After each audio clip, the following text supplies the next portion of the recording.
지금 앉은 자리에 만족한다면 상관없지만 그게 아니라면 힘을 빼야 한다. 여러분, 곰돌이푸의 이야기를 아시나요? 영국에서 나온 유명한 소설입니다. 사진은 저작권 때문에 AI로 만들었습니다.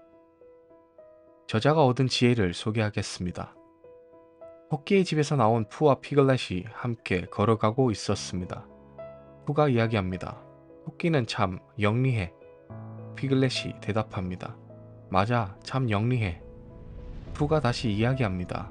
토끼는 머리가 똑똑해. 피글렛이 맞장구를 칩니다. 맞아, 토끼는 머리가 좋아. 그 뒤로 침묵이 이어지더니 푸가 말합니다.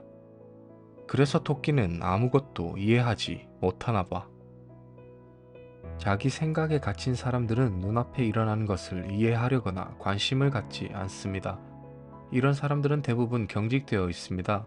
아는 것이 진실이라 여기고 그것을 관철하기 위해서 다투기를 망설이지도 않습니다. 이는 자신의 성장을 도와줄 디딤돌들을 악어라고 착각하게 만듭니다. 그로 인해 강을 건널 수 없게 됩니다. 우리가 실은 아는 것이 없다는 것을 알아야 합니다. 저자가 승려 생활을 할 때 휴지를 보관하는 공간에 쓰여있던 글귀가 있습니다. 지식은 자신이 아는 것을 자랑한다. 지혜는 자신이 모르는 것 앞에서 겸손하다 라고 쓰여 있었다고 합니다.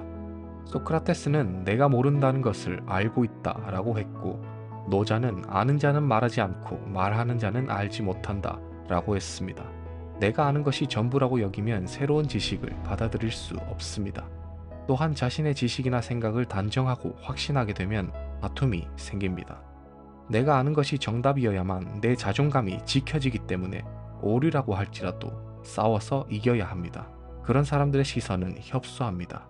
다툼에게서 우리를 보호하기 위해서라도 우리는 모두 알고 있다는 생각을 버려야 합니다.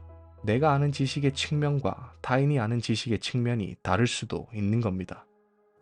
그런 사람들과 대화를 해보면 그럴듯하긴 하네 라고 하면서 속으로는 자신이 정한 생각대로 살아야만 틀린 것이 아님을 증명할 수 있다라고 여깁니다. 이게 사실이니까, 이게 옳으니까. 그런 생각들이 얼마나 자신을 해칠 수 있는지를 알아야 할 텐데 말입니다. 만약에 자신이 그런 생각에 집어삼켜지고 있다고 알아차렸다면 저자가 이야기해주는 마법의 문구를 실제로 3번만 말해봅시다. 내가 틀릴 수 있습니다. 내가 틀릴 수 있습니다. 내가 틀릴 수 있습니다. 내 생각이 잘못된 것임을 말하고 인정하는 순간 겸손하고 더 건설적인 방향으로 갈 수 있게 됩니다. 내가 틀렸다고 생각하기에 무언가와 맞설 힘이 없어지는 겁니다. 밧줄을 꽉 쥐고 줄다리기를 하는 것처럼 팽팽하던 상태가 힘없이 늘어지는 겁니다. 내가 알고 있는 지식 덕분에 오늘날까지 살아남았다고 우리가 아는 측면이 진리인 것처럼 여겼을지도 모르겠습니다.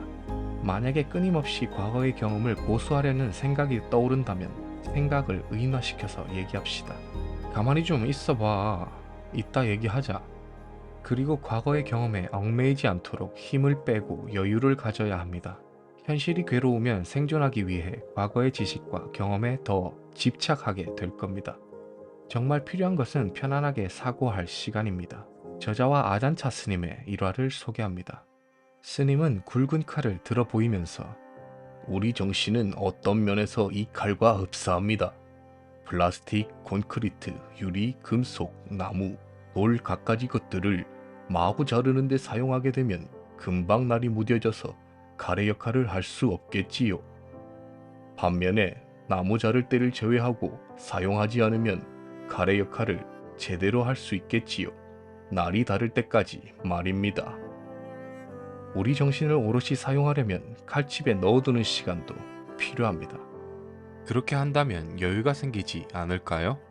그러나 우리는 정보의 대홍수 시대에 살고 있습니다. 쏟아지는 정보, 자극적이고 편협한 가짜뉴스들, 눈을 한치만 돌려도 시선을 빼앗길 만한 미혹적인 것들이 제어가 안 될 만큼 범람하고 있습니다.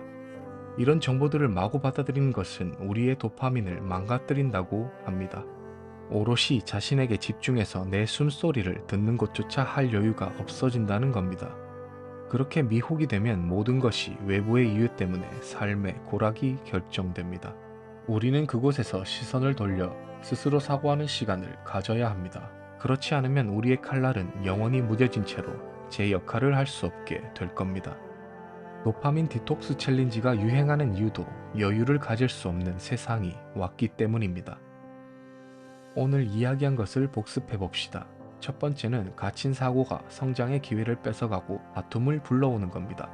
두 번째는 갇힌 사고로부터 벗어나기 위해 미혹적인 것에서 떨어져 사고할 시간을 갖는 겁니다. 삶이 버거워서 이 영상을 만났을지도 모릅니다. 영원한 것은 없습니다.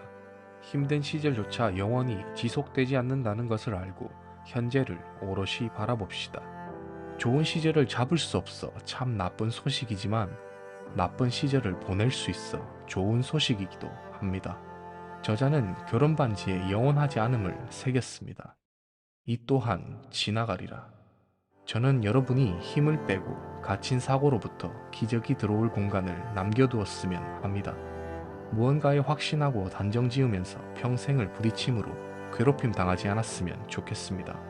힘든 날이 지나면 좋은 날이 다가올 겁니다.